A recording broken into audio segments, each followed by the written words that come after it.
We now get slightly more hard-nosed. There are facts that you need to learn.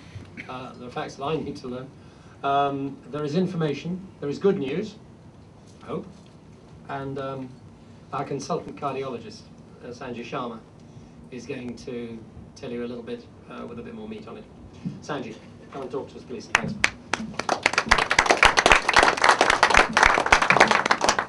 Thank you very much, everybody. It's always my honour to be part of this enormous campaign by Cardiac Risk in the Young, and I've been a cardiologist for 14 years, and I believe that today is probably one of my proudest moments as their cardiologist. So I have a pleasure to address you today. But I'm going to talk to you about something that's very close to our hearts, and that's sudden death. The sudden death of anybody is a very tragic event. But the sudden death of a young individual is particularly emotional when one considers the potential of that individual, the number of life years lost, and the impact such a death has on the parents, the siblings, and even the children. According to our statistics, about 10 people die every week in England and Wales.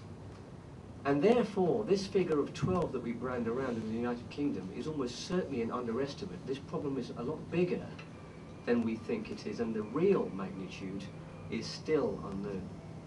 And it's ironic that I'm talking to you about sudden death just over a week after the pop star Stephen Gately died just from this particular condition. And his death has raised more awareness and generated more publicity than anything I have done in the past 15 years in my aim to try and make things happen. It resulted in 5,000 extra hits on the Cardiac Risk in the Young website and 800 quotations by me on Google. That is 50% more than anything I've ever achieved in my entire career. Now, this may be beneficial to us, but it was at the expense of a death of a very high-profile individual.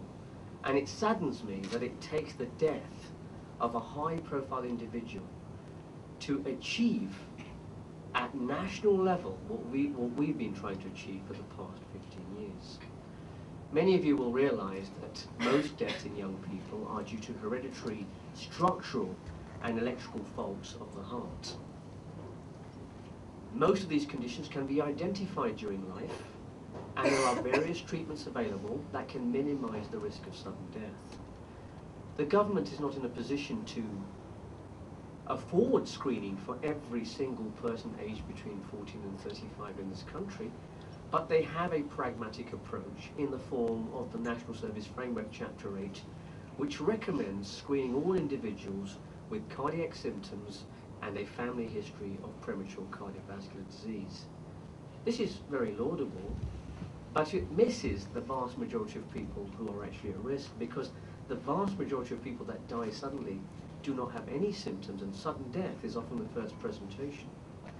Many of the conditions that cause sudden death have a low event rate in most people, so they may have parents, these young people, who have the condition which hasn't really troubled the parents, and therefore there is no obvious family history. I think you're all aware as members of CRY and followers of CRY that our vision is to promote cardiac health in the young and prevent sudden cardiac death. And one major factor in this is for us to promote screening of all young individuals. And we've got a massive screening program at the moment that encompasses high-profile sportsmen, recreational sportsmen, school children, and now increasingly all comers. And such programs have facilitated the investigation and assessment of young individuals, provided reassurances for many, but identified potentially sinister conditions in quite a few. Some of you may also be aware that CRY have also expedited evaluation of first-degree relatives of members shall I say, victims of sudden cardiac death. And just in our clinic, we have identified a disease process in 50%, in at least one member of 50% of families who have come to us. And I think by virtue of this, there is no doubt that we've probably minimised any further tragedies in that particular family.